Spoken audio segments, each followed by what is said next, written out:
Les vraies voix Sud Radio, le coup de projecteur des vraies voix. Mon frère a été décapité donc en 2020. Samuel Paty va être poignardé puis décapité par Abdullah Kanzourov. Sans la dénonciation de la mineure à l'origine de toute cette cabale, sans dénonciation, pas de médiatisation, sans médiatisation, pas de crime. De fait, Samuel Paty aurait pu être sauvé. Il y aura un avant et un après Samuel Paty. Sauf que le après, c'est totalement absurde parce qu'à l'heure actuelle, avec toutes les offensives qui sont menées, on est dans le pendant. Un procès très attendu s'est ouvert ce matin, celui de 8 personnes soupçonnées d'avoir participé à l'engrenage qui a mené à la décapitation de Samuel Paty. Le professeur d'histoire reste très présent dans la mémoire collective. Nous attendons des réponses sur les responsabilités de chacun, depuis le mensonge d'une élève jusqu'au cyberharcèlement qui s'en est suivi, en passant évidemment, et c'est terrible, par cette tragédie.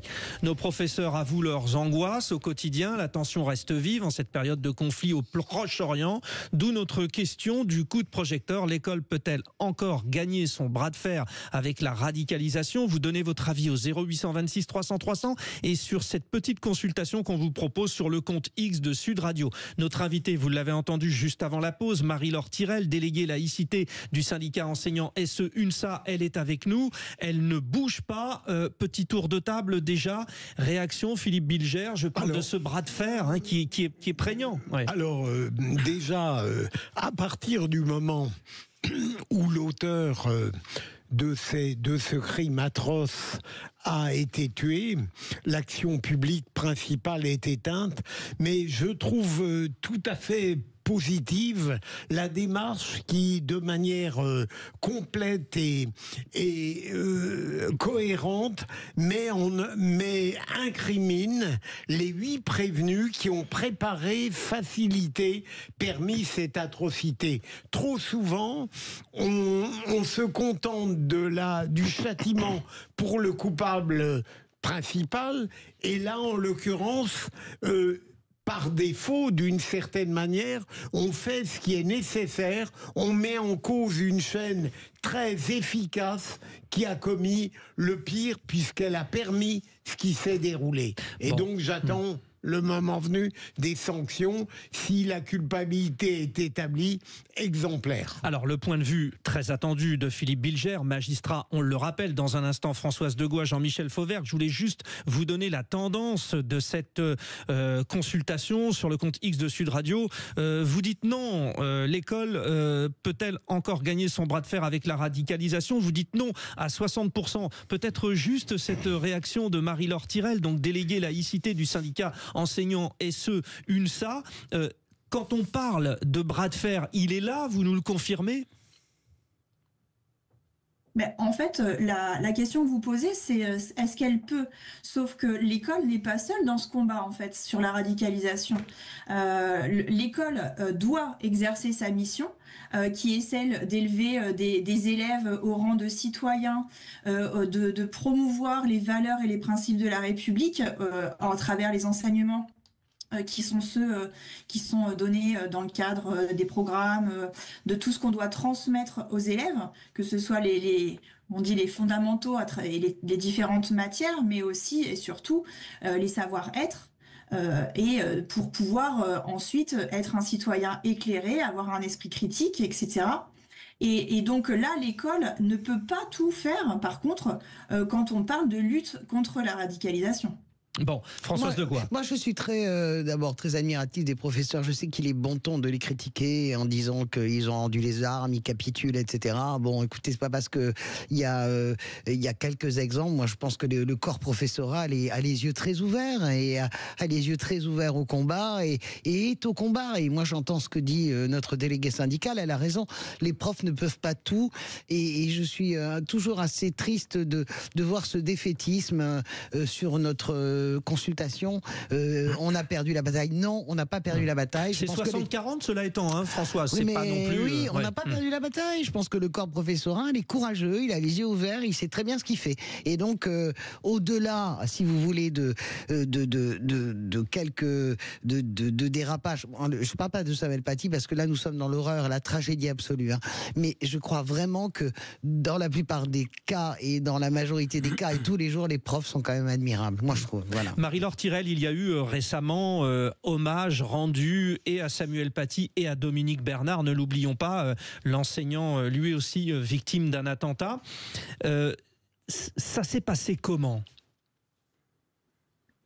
Bien, écoutez, chaque année, désormais, on va avoir ces hommages qui, je l'espère, se limiteront à nos collègues qui ont subi ces tragédies et leurs familles. J'ose espérer qu'il n'y en aura pas d'autres. Après, chaque année, on doit réexpliquer aux élèves les raisons pour lesquelles on doit chaque année faire un hommage, mais il faut aussi se rappeler que c'est au quotidien que nos collègues travaillent sur ce sujet, sur la lutte contre les discriminations entre les élèves, sur la lutte contre les actes qui peuvent être antisémites, racistes, homophobes, etc. Toutes ces difficultés qu'on peut avoir au sein des classes au quotidien, ce n'est pas que lors des hommages qu'on va le travailler, c'est vraiment, on va dire, lorsqu'on a une situation qui l'exige. Et il faut aussi dire que de plus en plus, ce ne sont pas que les élèves qui nous mettent en difficulté. On a aussi des atteintes qui peuvent venir des familles, de la société aussi en général, parce que quand on dit que l'école ne peut pas tout, il serait bon aussi qu'on puisse nous aider à arriver justement à cette mission.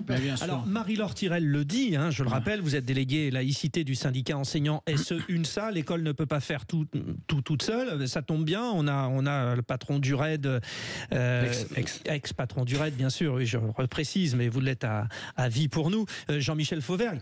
Ça veut dire qu'il faut quoi ? Il faut les forces de l'ordre au niveau des lycées, des collèges ? Non, mais écoutez, Fred, moi je voudrais réagir sur tout ce qui a été dit auparavant. Vous savez que je suis très critique sur la justice et je pense que dans notre pays on a un vrai gros problème de justice. Oui, ça fait 2 fois que vous montrez du doigt. Mais pas dans le domaine du terrorisme, c'est pas vrai. Dans le domaine du terrorisme, les magistrats sont fermes, ils ont été fermes jusqu'à présent, et c'est l'honneur d'un pays démocratique comme de la France de traîner ces gens-là, ces radicalisés, devant les tribunaux, devant notre système de fonctionnement pour les punir et pour qu'ils aient cette peine-là. Ça, c'est la première chose que je voudrais dire.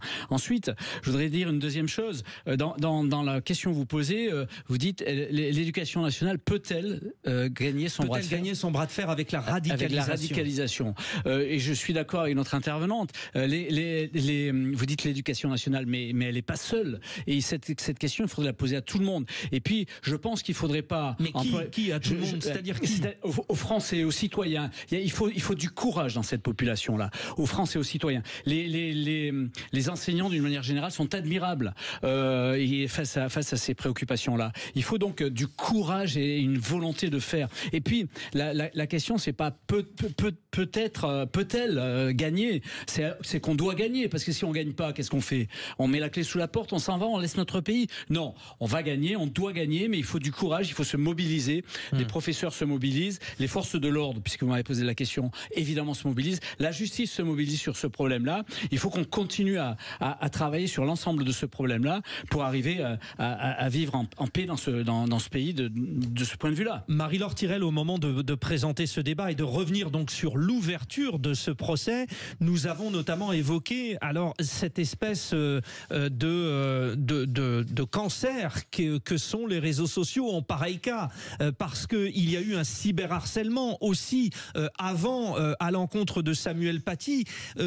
Est-ce que dans cette lutte, est-ce que dans ce bras de fer, tout ce qui est réseaux sociaux, finalement, vous rajoute une épine ? Oui, bien sûr, on voit bien que tout ce qui est réseaux sociaux, les médias, et puis aussi tout ce qui est fake news, là on voit bien que malheureusement... c'est une rumeur, c'est parti d'une rumeur. Et la place des rumeurs au sein de l'éducation nationale, mais plus largement au sein de la société, et de la difficulté pour les personnes, je vais dire en général, parce que les adultes aussi se font avoir, sur vraiment l'esprit critique finalement. Et donc savoir savoir situer le vrai du faux, c'est vraiment la difficulté qu'on a, et les élèves forcément sont également sujets à ces difficultés-là. Je voudrais juste rajouter un point sur l'éducation nationale. Quelque chose qui est important à mettre en avant, c'est aussi qu'on a eu des avancées sur la protection fonctionnelle, mais que ça n'est pas encore ce n'est pas suffisant. Qu'est-ce que vous appelez la protection fonctionnelle? Ça prend du temps à être mis en place. Ouais, c'est quoi exactement la protection fonctionnelle? Vous m'entendez? La protection fonctionnelle, c'est quand un enseignant ou un personnel est mis en difficulté, est attaqué. Justement, ça peut être sur les réseaux sociaux, notamment avec des noms, des choses qui sont dites à son encontre. La personne peut demander au rectorat d'être protégée et donc d'avoir l'institution qui peut donc diligenter un avocat, etc., pour financer les frais. Notamment. Alors, dans l'ordre de la demande, les vraies voix qui réagissent. Philippe Bilger. Je rejoins bien sûr mes amis chroniqueurs dans l'éloge qu'ils ont fait du corps enseignant, de l'univers des professeurs. C'est un métier magnifique et qui est de plus en plus difficile à vivre. Mais puis-je vous demander si est exact une sorte d'impression que j'entends beaucoup en ce moment, que beaucoup de professeurs auraient peur en réalité au regard des tragédies et des crimes dont certains de vos collègues ont été victimes. Marie-Laure, Tyrell, pardon, excusez-moi. Voilà. Oui, en fait, il y a forcément plusieurs études, dont une du CNAL, du Comité national d'action laïque que je dirige, qui a été faite il y a 2 ans, qui indique qu'effectivement les enseignants ont tendance à davantage s'autocensurer sur certains sujets.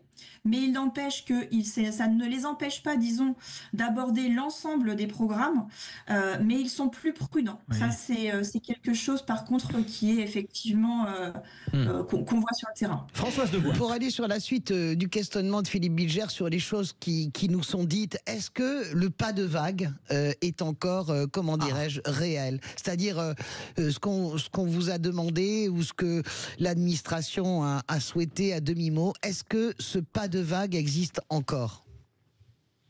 Ou est-ce qu'il a existé au point où on nous a dit qu'il a existé? C'est les deux. Je pense que le pas de vague, il dépend vraiment. Il dépend de la situation de chaque établissement, de la volonté au niveau de l'institution aussi de suivre ou pas, en tout cas d'être plus frileux. Ça dépend vraiment des situations au cas par cas. Ouais, c'est une histoire la dernière fois que je vous ai vu, c'était sur la situation de Roubaix, et je vous rappelle ce qui s'était passé, où c'était vraiment un établissement très particulier à ce sujet, notamment lié à la mixité sociale. C'est vraiment un ensemble de choses qui font qu'aujourd'hui, les enseignants, selon les lieux, selon les établissements, selon le lien qu'on peut avoir avec les familles, tout le travail de co-intervention, le climat scolaire, c'est vraiment très complexe, et donc on ne peut pas résumer et faire des généralités sur ce sujet. Jean-Michel Fauvergue.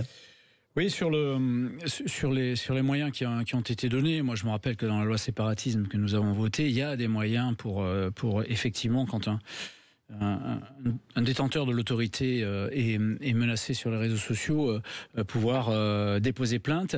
Et il me semblait en tout cas, et je parle sous votre contrôle, il me semblait que ces derniers temps, effectivement, les rectorats déposaient plainte directement. D'ailleurs, on se souvient quand l'ancien Premier ministre Gabriel Attal a pris ses fonctions comme ministre de l'Éducation nationale, il est parti en guerre contre une rectrice qui avait mal répondu à des... Vous vous en souvenez de ça, Et donc c'est ça qu'il faut faire, en fait. Il faut être derrière ces enseignants, parce que les enseignants sont en première ligne. Quant aux réseaux sociaux, évidemment, rien n'a été inventé depuis Gustave Le Bon quand il écrivait la psychologie des foules. On a sur les réseaux, sauf les moyens de communication, les réseaux sociaux sont des moyens importants, et il faut réussir à contrer ça, et c'est ça qui est difficile. difficile à faire aujourd'hui. Merci. Alors déjà, C'était Marie-Laure passionnant, Tirel, déléguée laïcité du syndicat enseignant SE-UNSA. Oui, passionnant, c'est vrai. Elle est Françoise. passionnante, merci madame. Merci beaucoup à vous. Merci à vous, les vraies voix. Philippe Bilger, Françoise Degouage, Jean-Michel Fauvert. Je vous retrouve dès que des vacances arrivent, c'est promis. J'adore. Dans un instant, les vraies voix citoyennes, la paire Pelé et Gros, Aurélie et Stéphane arrivent. À tout de suite après les infos. Sud Radio. Sud Radio. Parlons vrai. Parlons vrai. Sud Radio. Parlons